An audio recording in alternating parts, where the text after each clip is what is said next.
ternyata itulah yang membuatkan hidup kita indah. Kalau tidak ada campur siang dan malam, hidup ini siang, tidak pernah malam. Saudara bahagia hidup dalam dunia ini dengan siang dulu. 24 jam, 7 hari 1 minggu, 356 hari 1 tahun. Siang terus.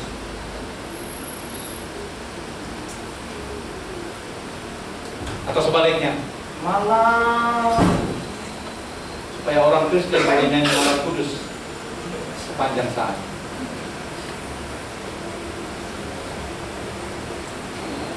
Tidak kan? Hidup ini indah karena ada percampuran siang dan malam. Pelangi itu dikatakan orang indah bukan karena dia cuma ada satu macam warna, tapi karena dia ada bercampur-campur dengan berbagai-bagai warna. Itu membuatkan pelangi indah. Dunia ini indah karena didiami oleh manusia-manusia yang berbilang suku, kaum, bangsa dan bahasa, rupa paras, hitam, putih, keriting, rambut lurus, tinggi, pendek, gemuk, kurus, sehingga semua orang tidak pernah merasa bosan tentang dirinya. Sebab semua orang berbeza, semua orang indah menurut mata Tuhan. Semua orang tidak sama. Kalau saudara semua laki-laki, hidungnya semua sama, warna kulit semua sama, tinggi semua sama, size badan semua sama, rupa semua sama, nama saja yang berbeza-beza. Siapa kenal John dan Johnny? Sebab rupa John dan Johnny serupa sebiji, sama, tiada bedanya. Melihat John sama seperti melihat Johnny, sama. Kemudian kita memandang Mary sama Maria, sama juga Mary sama Maria. Kemudian si John datang bertemu dengan Maria, istrinya. Tiba-tiba yang ditarik si Mary. Karena Maria dan Mary sama rupanya. Kemudian si Mary melahirkan seorang anak dan lahir seorang laki-laki sama seperti John.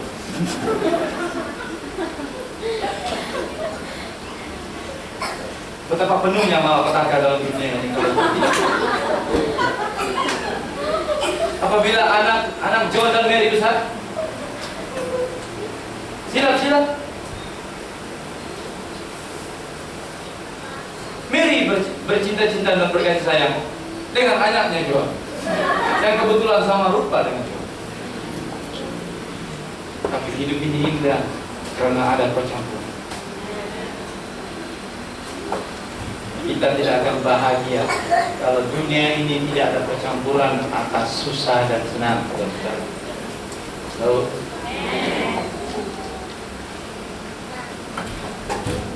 justru karena ada percampuran susah senang, pahit dan manis, kita boleh menikmati hidup ini. Sebab hidup ini tidak monoton.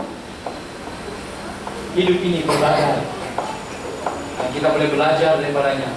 Dan kita boleh menimba ilmu daripadanya. Dan kita boleh menjadi matang dan menjadi lebih baik dan menjadi lebih sempurna karena adanya percampuran keadaan hidup ini. Susah di sini.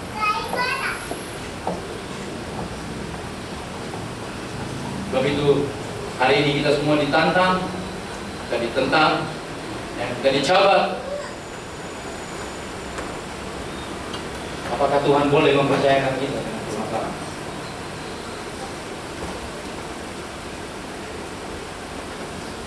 Seperti Maria, seperti Yusuf.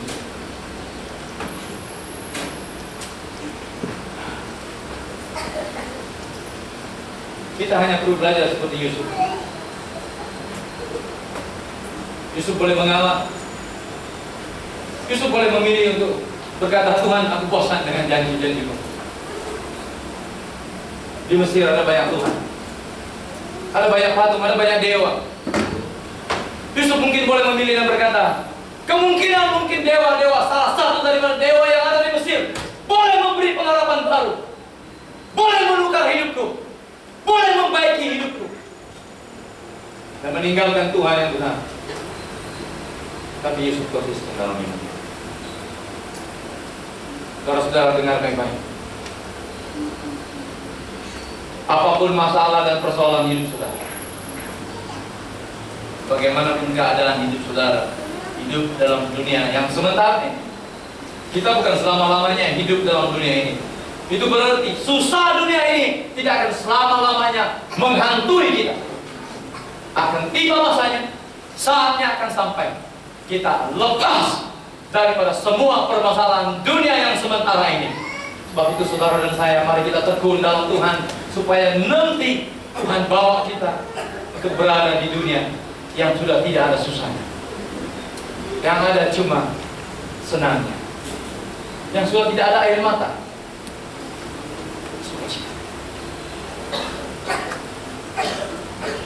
yang tidak pernah ada kekurangan, dipenuhi kelimpahan. Saudara tidak pernah kalah, tidak akan pernah kalah. Anda terus hidup dan hidup dan hidup, bukan saja bahagia, tapi selalu menjadi pemenang dan pemenang. Apapun persoalan hidup saudara, saya mau berkata hari ini, kalau ada di sini yang berkata, "Mbak, hidup saya susah, keluarga saya susah, semuanya sulit, kami kekurangan, kami tidak berdaya," Gembala berkata, teruskan hidup. Gembala, kami miskin, kami kekurangan, kami sudah usaha, kami berusaha bermati-matian, tapi kami tetap dalam keadaan seperti ini, kami masih lagi tetap dalam kemiskinan. Gembala berkata, Tuhan mau katakan kepada saudara hari ini, Tuhan mau sampaikan kepada saudara, ingat, teruskan hidup ini. Jangan mengalah, jangan berhenti, jangan berhenti hidup, jangan berhenti beribadah, jangan berhenti percaya, jangan berhenti yakin kepada Tuhan. Teruskan. Terus ibadah. Makin saudara tertekan, makin saudara menekan kembali tekanan itu. Waktu saudara ditekan untuk duduk, untuk berhenti, untuk tersungkur, saudara bangkit. Waktu saudara merasa lemah, Anda berkata, dalam nama Yesus, Tuhan kuatkan saya, engkau bangkit. Jangan mengalah. Waktu hidup ini seperti sudah tidak ada tanda-tanda pembaikan, jangan berhenti, teruskan hidup saudara. Waktu saudara merasa seperti sudah tidak ada Tuhan, engkau merasa seperti tidak ada harapan, dengar sini, masih ada harapan. Masih ada. Waktu sepertinya usahamu tidak pernah berhasil, engkau berusaha membaik segala sesuatu. Engkau berdoa, asal ada pengkhotbah datang, engkau mau kepalamu dipegang oleh seorang pengkhotbah supaya didoa. Saya tidak berkata itu salah, saya berkata silakan. Kalau ada di antara saudara mau didoakan supaya saudara menjadi lebih baik, tapi makin saudara didoakan, makin saudara sepertinya kata dunia siap. Apakah saudara mau berhenti percaya kepada Tuhan? Gembala berkata, no, teruskan. Lebih ibadah lagi, lebih datang ibadah, lebih awal lagi. Makin saudara ditekan oleh iblis ini supaya saudara mundur, maju lagi. Waktu saudara ditekan sehingga saudara dihentikan daripada berperang demi Kristus, berperang lagi. Waktu saudara ditekan sehingga engkau harus berhenti menjadi penyembah-penyembah yang benar, sembah Tuhan, puji Dia, sukacita dalam hadirat-Nya, jangan mengalah. Saudara tidak dipanggil untuk menjadi pengalah-pengalah. Saudara dipanggil, dipilih untuk menjadi lebih daripada pemenang. Siapa orang itu? Salam orang di kiri kananmu dan katakan, engkaulah orangnya. Ya, engkau orangnya. Kamu yang duduk di belakang, kamulah orangnya. Saudara yang duduk di depan, kamu orangnya. Yang duduk di sebelah kiri gembala, kamulah orangnya. Kamulah orangnya, Andalah orangnya, orang yang tidak harus mengalah, orang yang tidak harus kecewa sebab terlalu ditekan, kerana memiliki persoalan-persoalan hidup, kerana memiliki segala kesusahan.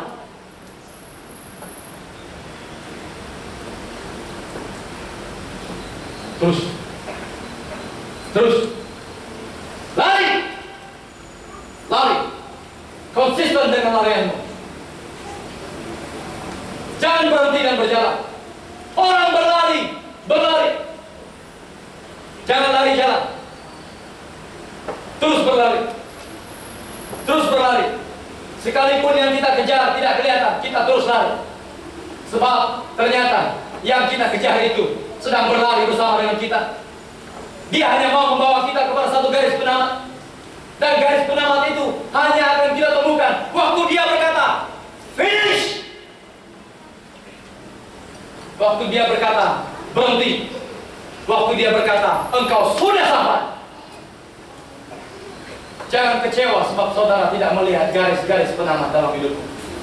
Kita hanya perlu lari. Sebab sasaran kita, sebenarnya garisan penamat itu tidak ada di depan kita. Garisan penamat itu ada bersama dengan kita. Yesuslah garis penamat saudara. Haleluya. Kalau Yesuslah garis penamat saudara, itu berarti saudara harus punya kekuatan, keyakinan, kesungguhan untuk terus berlari. Sebab saudara tetap akan sampai ke garisan penamat itu. Sebab garisan penamat itu ada bersama dengan saudara dan saya. Jangan kecewa sebab tidak melihat garisan penamat. Garisan penamat itu tidak perlu dilihat, saudara-saudara. Apa yang kita harus lakukan ialah kita terus lari. Jangan ibadah kepada Tuhan sebab kita harus melihat wajahnya. Kita tidak perlu melihat wajah Tuhan. Kita tidak perlu dan harus melihat Tuhan. Sebab kalau kita harus melihat Tuhan dan percaya, kita lihat Thomas akhir zaman. Yesus berkata, berbahagialah dia yang percaya tapi tidak melihat.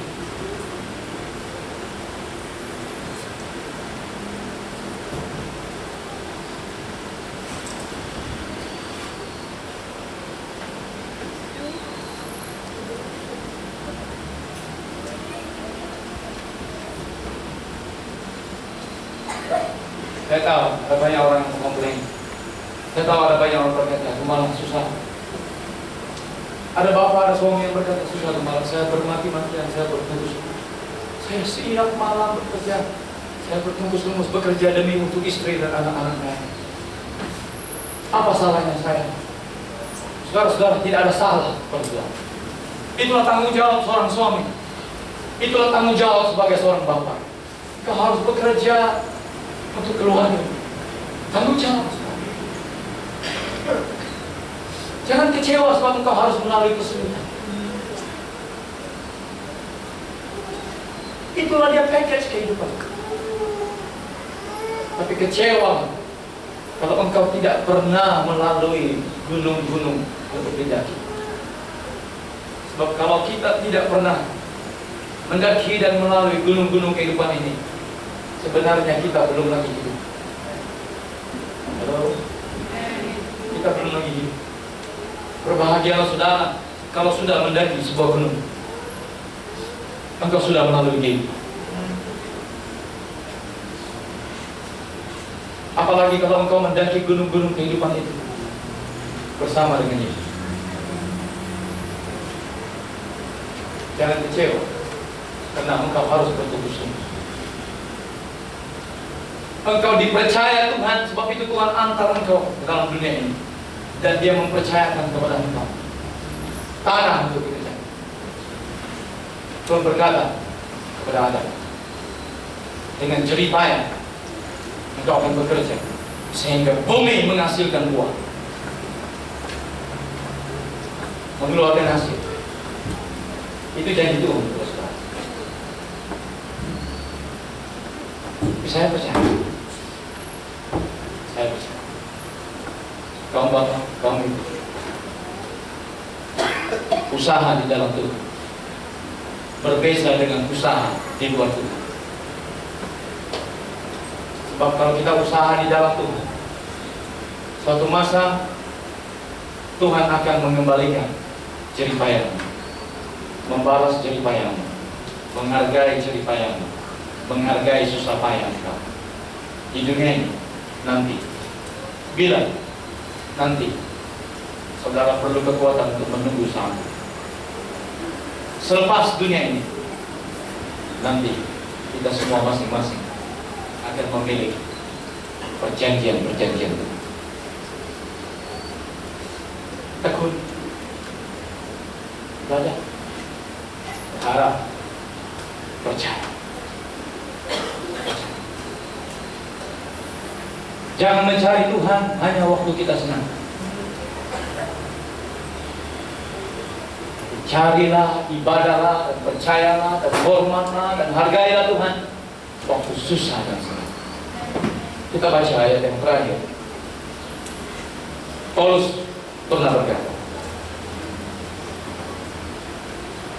Anda perhatikan, Paulus salah satu daripada contoh teladan kita masing-masing. Paulus dipilih Tuhan, dipanggil Tuhan.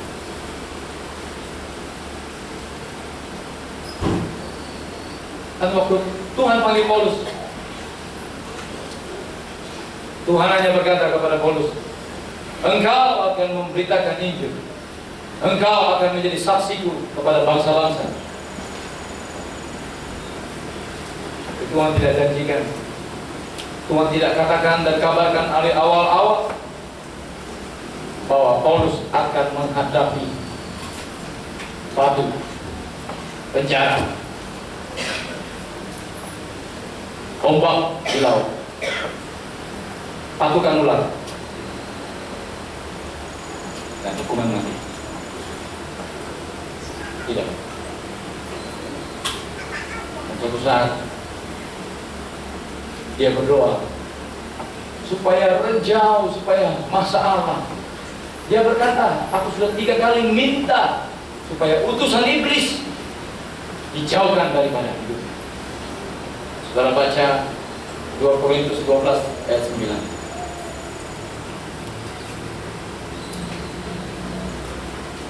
2 Korintus 12 ayat 9 dan 10.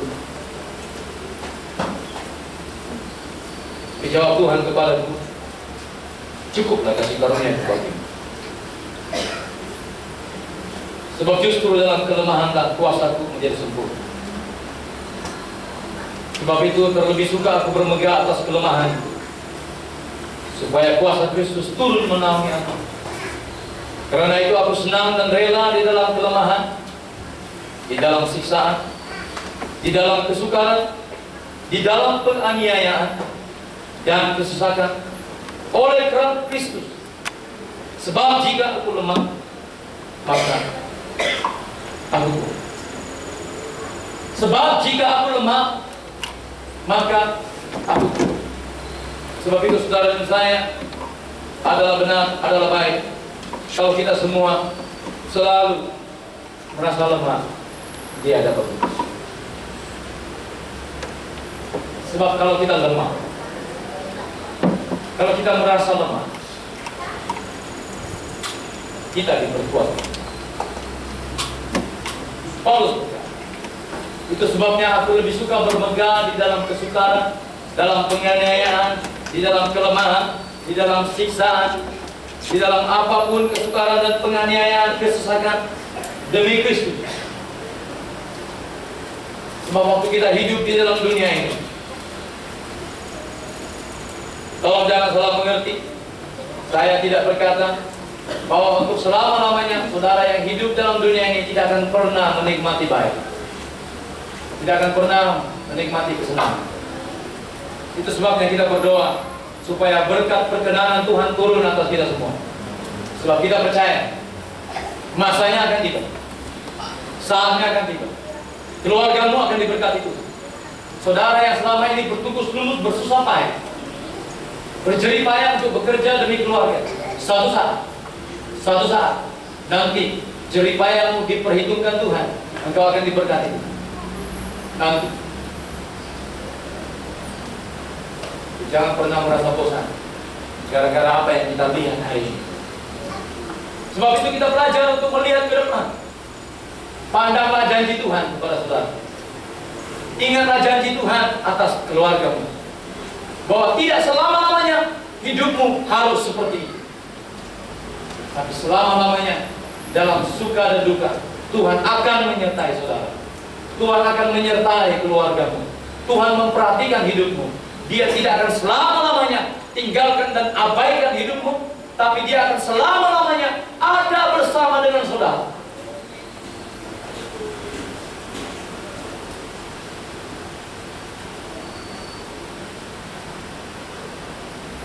Mungkin saya harus berhenti. Saya meminta semua jemaat kami.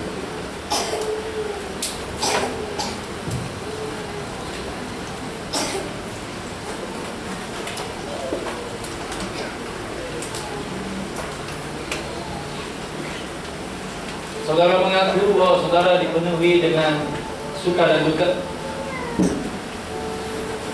Jemaat mengaku. Yang percaya bahwa hidup ini penuh suka dan duka, katakan amin.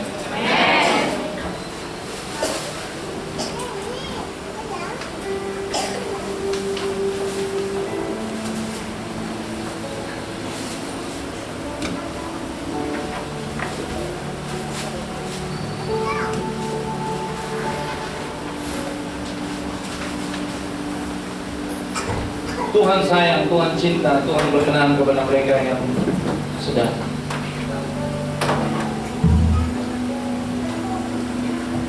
Kepada mereka yang maklum, kepada mereka yang mengaku. Tuhan memperhatikan mereka yang sedang hidup. Sebab itu Yesus berkata, waktu Dia membicarakan tentang dua pribadi. Ada seorang pribadi, seorang alim, seorang yang berpuasa, seorang yang selalu berdoa kepada Tuhan, selalu kelihatan ibadah kepada Tuhan. Dan dia berdoa, aku bersyukur sebab aku tidak seperti orang berdosa yang di sebelah sana.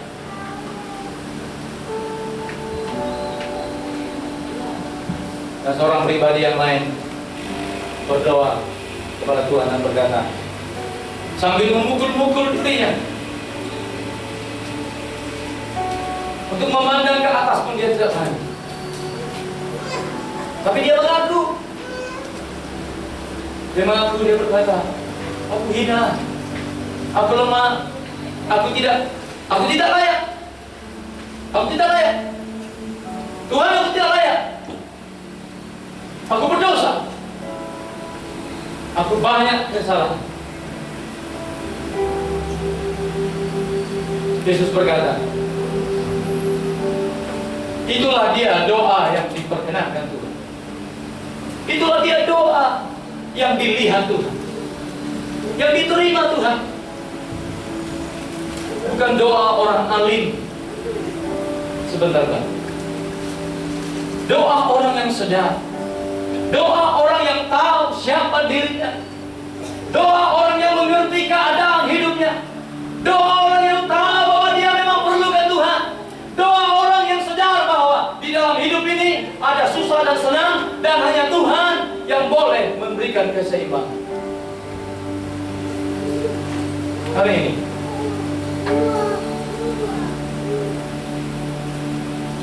Tuhan memperhatikan orang yang percaya dan orang yang mengaku keadaan sebenar hidupnya. Saya mau berkata, tidak pernah ada manusia lahir dan hidup di dunia ini beres, lepas, dan tidak pernah menghadapi kesulitan hidup. Tidak pernah. Orang kaya, orang miskin menghadapi kesulitan. Orang berpendidikan, orang yang tidak berpendidikan, sama melalui liku-liku kehidupan. Orang rohani, orang yang ibadah kepada Tuhan ataupun di luar daripada Tuhan, percaya kepada Tuhan ataupun tidak percaya kepada Tuhan, tidak ada manusia yang hidup dalam dunia ini dan tidak pernah dilanda oleh masalah. Semua menghadapi susah, senang, pahit, manis, asam garam hidup ini bercampur baur. Kehidupan ini memang kompleks, rumit, sulit, dan banyak kali susah untuk dijelaskan. Kalau ada di antara saudara yang percaya dan mengaku bahwa hidup ini memang penuh dengan persoalan, kecuali saudara berpikir bahwa apa yang saya katakan hari ini hal biasa-biasa. Ya, memang apa yang saya katakan cuma biasa. Cuma hal biasa. Bahkan terlalu biasa. Dan itulah dia yang biasa.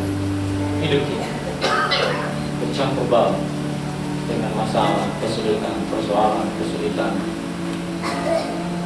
kebutuhan, kekeliruan. Tiada jawaban.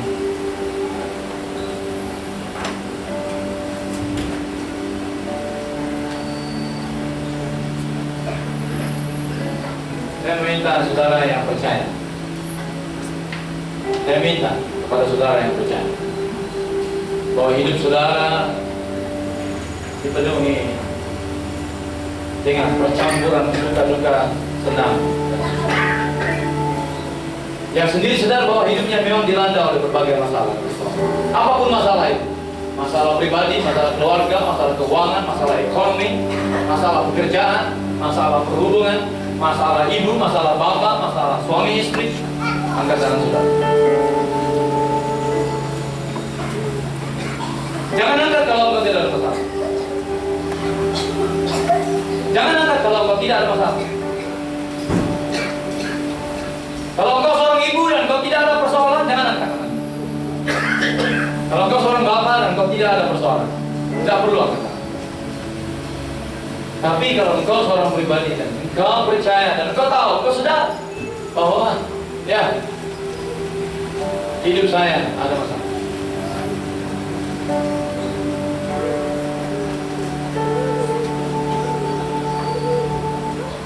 Tuhan menghargai siapa yang sedang keadaan dirinya dan datang kepada Tuhan dan memukul diri dalam arti kata sedar sungguh-sungguh bahwa itulah hidup saudara. Saudara tidak perlu mengaku kudus. Saudara tidak perlu mengaku sebagai orang yang paling benar. Hanya yakin, hanya sedar hidupmu, hanya sedar keadaan dirimu, hanya sedar keadaan dan posisi hidupmu. Sedar, cukup hari ini kita tahu. Angkat tangan.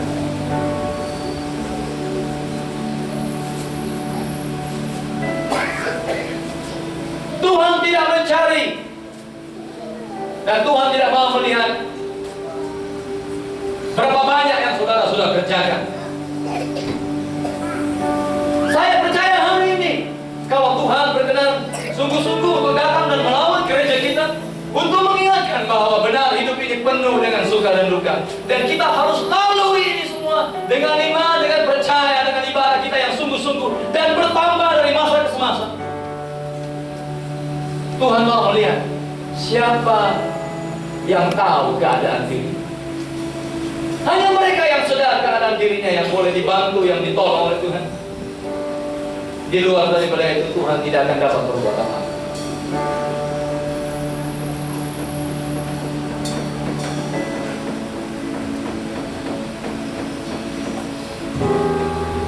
Anda sendiri datang. Saya mau panggil saudara ke depan untuk didoakan, tapi saya rasa saya tidak akan mampu mendoakan saudara semua. Terlalu banyak untuk saya doakan secara sendiri. Saya minta, tidak ada yang tidak buat apa yang Gembala katakan. Wanita bersama dengan wanita, kaum laki-laki dengan kaum laki-laki. Maksudnya kaum wanita, cari kaum wanita yang ada dekat dengan engkau. Anda berpegang tangan. Kaum laki-laki, cari kaum laki-laki yang dekat dengan saudara. Coba saudara berpegang. Jangan sampai ada orang yang tidak berpegang tangan. Coba cari yang paling dekat, bergerak dan cari. Yang terpisah jauh-jauh, pergi cari dekat-dekat. Berkumpul di satu tempat.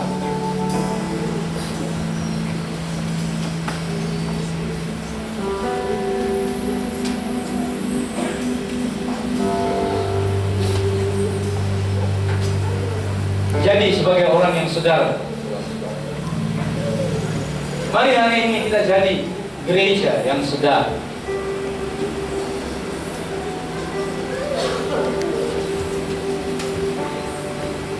Jangan biarkan ada tangan yang tidak dipegang.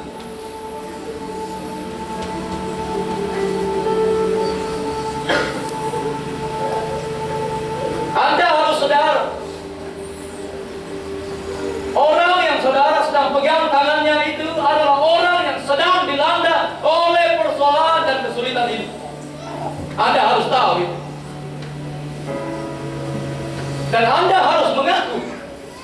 Kita semua harus mengaku, saudara-saudara, bahwa tidak ada di antara kita yang tidak pernah dilawan oleh masalah. Bahkan hari ini sekarang kita sedang dilanda oleh persoalan. Anda harus sadar, orang yang ada di kiri atau di kananmu, orang yang sedang Anda pegang tangannya, adalah orang yang sedang bergumul dengan kesulitan itu.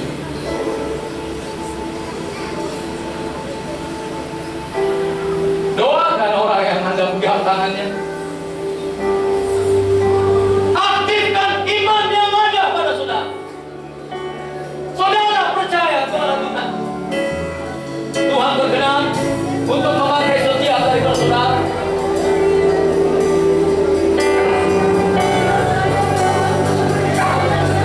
Ya, saudara buka mulutmu. Doa. Tidak ada orang yang tidak pernah dilawan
matanya tidak dialihkan dari saudara.